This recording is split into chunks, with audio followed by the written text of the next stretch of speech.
Hi, this is a quick video demonstrating a 3D printed item for the jumper T16. I think the foldable handle is a quite neat feature.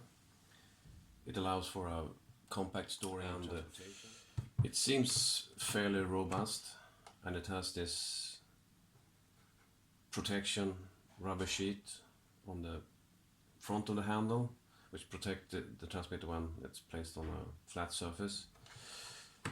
It also has this rubber sheet on the back of the handle, which gives a nice feel to the handle, but it doesn't really protect this surface, especially if you place it on a rough surface like this. So to address this problem, I designed a small replacement part which should be printed in a flexible filament. In this case it's semi-flex from NinjaFlex. It's flexible enough, it's very easy to print, and it gives a very high impact resistance. And it replaces the original part in the same way. You could add contact cement to make it really stick. I'm not sure if it's really necessary because it sticks quite well without it.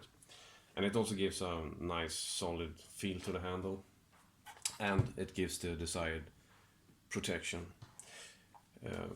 You might wonder why I don't made it in two parts, and the reason is to avoid building up this surface, because then this protection sheet will basically lose its function and the force will end up in this corner. So I want to avoid that. Anyway, I hope you find this useful. I will post STL files on Thingiverse as soon as possible.